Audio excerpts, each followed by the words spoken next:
Pomaže Bog, braće i sestre, i dobrodošli u jednom novom YouTube videu. Moje ime je Hadži Teodora i u današnjem videu želim da pričam o manastiru Preobraženja Gospodnjeg koji se nalazi na Tavoru.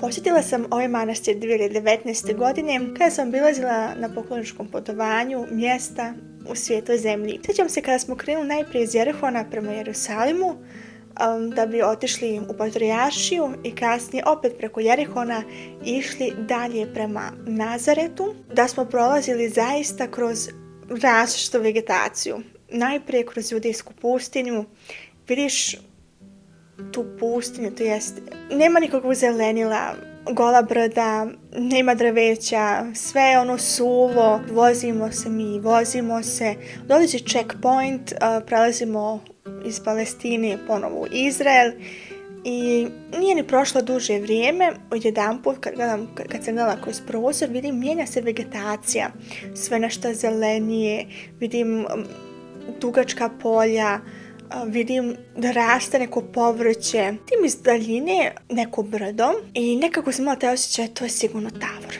I što smo se više i više približavali, sam zaista imala taj osjećaj da to mora biti Tavor i jedan put je počeo da naš vodič priča na mikrofon, tako da smo ga svi mogli čuti u autobusu i kaže on sada idemo prema Tavoru, ono brdo tamo je Tavor. Počeo je da priča o Tavoru, o tom događaju koji se izdešavao. Ja u tom momentu nisam ni znala, Preobraženje, to jest neki velik praznik kod nas, znam da su išli samo određeni apostoli sa Gospodom na Tavor i da se on tamo jednostavno preobrazio u toj svjetloj odjeći i to je to. Koji sad to značaj ima, ja to zaista tad nisam jednostavno realizovala i mi smo se počeli penjati i došli smo do nekog parkinga i morali smo da izađemo iz autobusa i da uđemo u, čini mi se, 2 kombija koja su nas onda vozili direktno gore do manastira. I dobro, mi smo se premjestili u taj mali kombi i toliko je brzo vozio, ja sam mislila ako se sad ne ispovratim, izvim što moram da ovako kažem, ja ne znam, nadam se da ću preživjeti ovaj put do gore i vidim neki znak vidim manastir i onako, super, stigli smo, a kad ono katolički, ja uopšte nisam ni znala da ima neki katolički manastir na Tavor, mislila sam uvijek da ima taj naš pravoslavni. I ipak smo mi i dalje vozili, sigurno možda 20 minuta, ali meni je to toliko se razduljilo i zaista mi je bilo muka. I kada smo došli, jedva sam čekala samo da izađem iz tog autobusa, samo da uhvatim malo vazduha, da uđem sebi. I ušli smo u manastir, fin je manastir, ne sjećam se puno detalja, znam samo da je unutra manastirska crkva u tim nekim zelenkastim zlatnim bojama, otac Predrag, on nam je čitao iz Evanđelja. Mi smo izašli iz crkve i bili smo prilično neko vrijeme tu, vidjela sam neku macu, pokušavala sam da je mazim, ali nije uspjelo.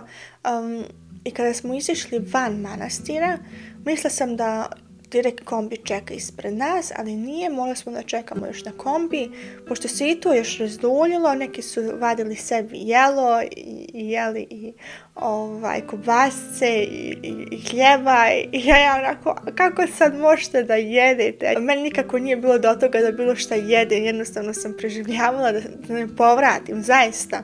Ja sam sjela na neki veliki kamen, nisam s nikim pričala, svako pričao, firmirali se neke male grupice, a ja sam bila sama, skupila glavu, još je sunce uprlo, joj.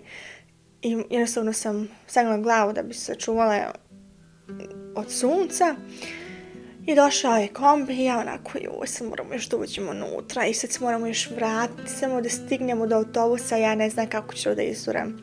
I on je vozio opet toliko brzo, mada moram da kažem da ta vožnja nazad, da ona toliko brzo protekla, ja nemam pojma, i kada smo izišli, ja ušla u autobus i sam sjela i rekla, nek smo, hvala Bogu stigli, hvala Bogu, nisam morala da povraćam, mislim, zaista mi je bilo toliko muka, ne mogu da kažem ništa pozitivno, ali šta ćeš, takav je bio put, ne možete, kad je muka, ti je tvoj, zaista ne možeš ništa protiv. I krenuli smo dalje prema Nazaretu i onda kasnije prema Galilejskom jezeru i samo se čekala kad ću stići u hotelsku sobu.